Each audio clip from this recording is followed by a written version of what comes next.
Welcome back to the table. Today, Emily and I just played Mycelia. This is not the Mycelia that you might have seen on Kickstarter recently. This is a new one from Ravensburger. And this is an introduction to deck building. Yes. I think we're all agreed. We played this actually last night. We've got it set up again to play again right here on the table. But this definitely is, I don't know that I'd go so far as to say my first deck builder. But it's pretty close. But it is pretty close. And it's interesting because it's not just a deck builder in the traditional sense where it's not just cards and you're not just scoring points from those cards. You are using those cards to do something, kind of like Clank or some of the more recent deck builders we've seen. But in my opinion, I think that actually helps quite a bit to make it an introductory deck builder. Yeah, because it's a lot more accessible in that. So it has a cute theme, right? We're little mushrooms. And what we're trying to do is we're trying to remove dewdrops from our little forest space. So all we're doing is we have these little dewdrops across our board, and we're going to be moving them along the board to try to get them back to their portal. Once they're back in the portal, they go off, and they're going to go into the middle of the table on this cute shrine. Yeah. And so it's all a very cutesy theme, and it's pretty accessible, right? Because all I know is I just have to move pieces to the shrine. Once I get all of my pieces off of my board, I win.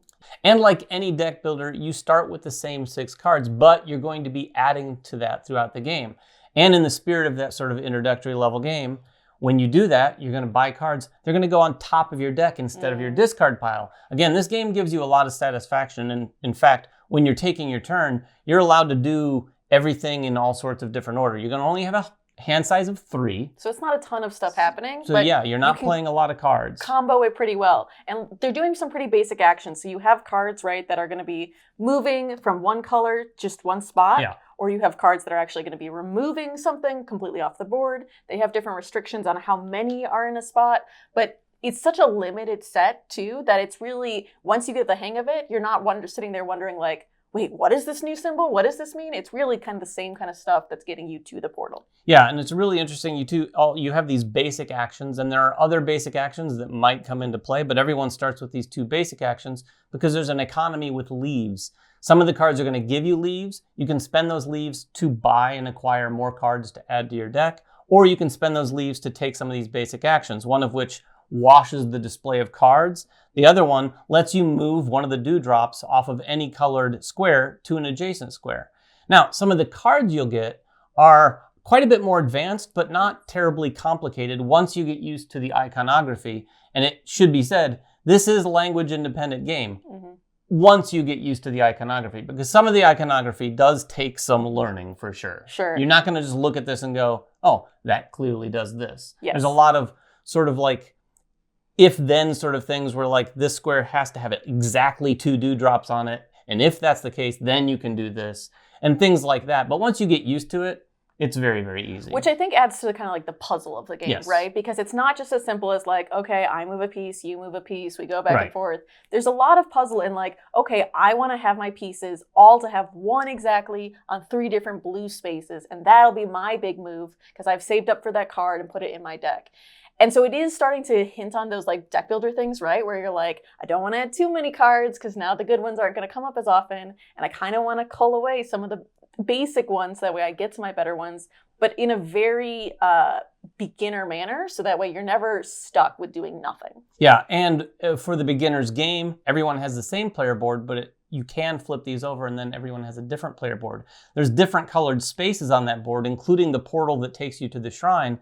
So if you have different boards, things are going to be a little bit different. But even if you have the same board, depending on what cards you acquire, you're going to find yourself playing what feels like a different game than everyone else at the table. Now, effectively, they're doing a lot of the same exact things you are, but maybe utilizing different colored spaces on their board. I had a card, for instance, that when I played, I was able to look at any one of these red leaf spaces and remove straight up 1 dewdrop from all orthogonally adjacent spaces. So I was using my movement cards and whatnot to kind of move around and get everything surrounding that so that when that card kind of came back and cycled through, I was able to get 4 off my board at once, which is a significant amount. It's going to range from maybe getting 1, maybe 2, maybe none, all the way up to maybe 6 or more. Yeah, we saw some big turns. Yeah, so there's some big turns. You can have really good cards in your hand. You do have to play all of them, but sometimes you can really puzzle out. And I was actually surprised at how often you can go, oh, if I played this first, then this. And in fact, Right. Emily helped me a couple times where she's like, actually, if you played those in opposite order, you're able to do this. And one other thing too is the player interaction. So there are cards too that like give you something, but also give the other players around the table something. So it might give them economy, it might give them movement, it might give them a choice of something. And also, once that shrine is filled to its player count, we're going to dump all of the dewdrops, and the dewdrops are going to come back out onto the board wherever that die rolls into. Yeah. So if it's rolling onto a square that you were hoping it wouldn't, oh well, now you have more dewdrops, and you thought you were just about to win, but, well, we did it, and nope, now they're coming out in the leaves, and the leaves is too far. So you have 2 more that now you have to deal with before you can try to go for your victory. It's really interesting. You might be looking at this piece and going, well, that's unnecessary. And you'd be right. But it is one of the cooler table presence things. And again, I think when you think about gateway introductory games for a family to play or something like that, they've made a lot of really good decisions, in my opinion, here. I think this is a smart thing to have, even though it's maybe not completely necessary. It works really well. It's got dual layers in there and a little ramp. And I honestly have to say, I'm surprised at how well that worked. You move it and all the gems come out. And those are the gems that you use to repopulate your boards.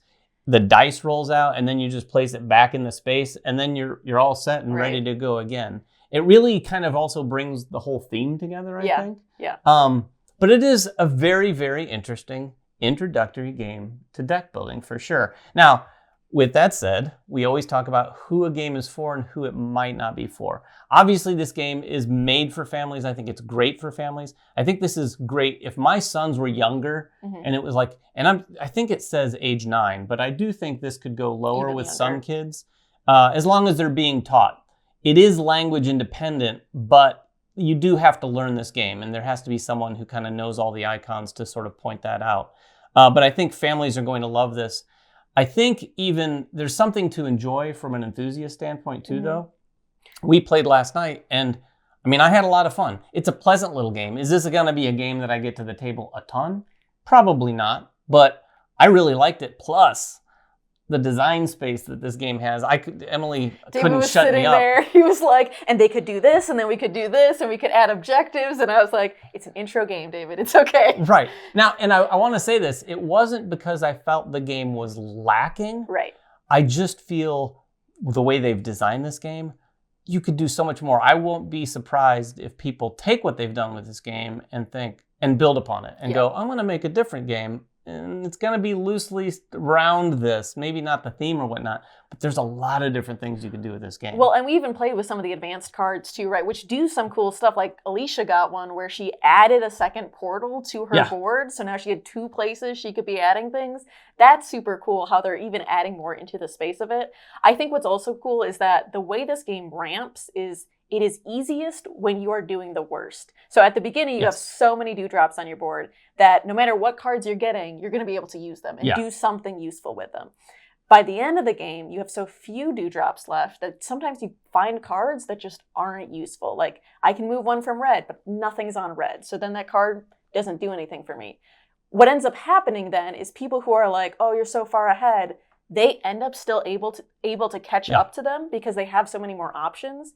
And even though you might be the clear person out in the head, it's still now harder for you to get those last pieces out just in time for more pieces to get added to you. So it kind of has this nice balance of like, with the way we ended it, we were pretty much all there at the very end. In the last round, Alicia finished the game, triggered the end. The game end is going to trigger once someone removes all their dewdrops, and then everyone gets equals turns.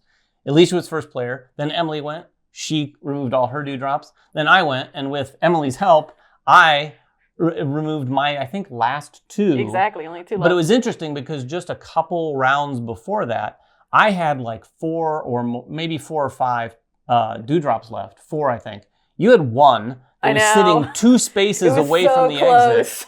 And I think Alicia had maybe a couple, pretty close. But she had a big turn. She got like a She lot did. of them off. She had a massive turn, but then the dewdrops rolled around, and you had 2 more added that were in the pretty spots. far away from the portal. So it gave that person in my position a little bit of chance to catch up. Yeah. And I was able to use some of my big cards to like pretty much catch right back up. Exactly. Now, Emily still won because when It's a tie like that. Whoever has the most value leaves at the end of the game is going to win that tie.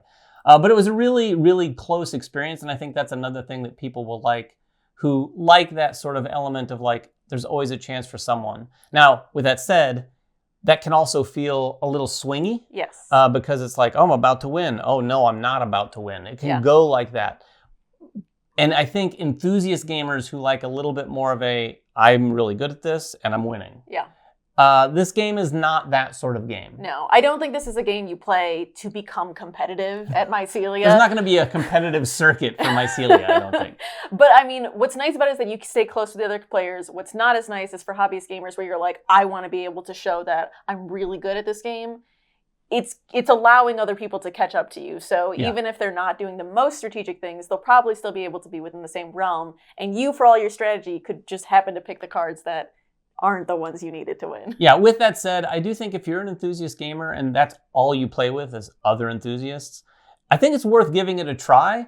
I don't think it's going to hit your table over and over and over if you only play with a lot of hardcore gamers. That being said, though, most of the people I play with are enthusiast gamers, but I would love this game because I love deck builders and I love showing deck builders to new people, but it's hard to get like clanked to the table the first time if they've never played anything close to a deck builder, because there's just so much to like read and to figure out and to think about, and deck building is not something that all people are familiar with. This, I think, would be a great game to just get them familiar with the concepts of like, this is what it means when I say deck builder. This is what it means when I say get new cards. And it's so like the physical aspect of it, I think makes it a lot easier to digest. So I would like to own it just to have it there for one of my more like gateway games. Yeah, that's a good point. This is a good step before something like Clank, or even bigger and more significant, or just straight deck builders, because I do think the doing of something other than just building a deck really helps people gravitate towards like, okay,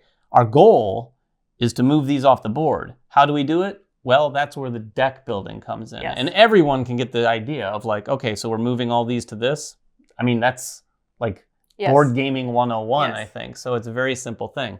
But that is Mycelia. If you have any questions at all about it, we'd be happy to get down in the comments and talk to you even more about it. Until next time, make sure everyone has fun at the table, and we'll see you then.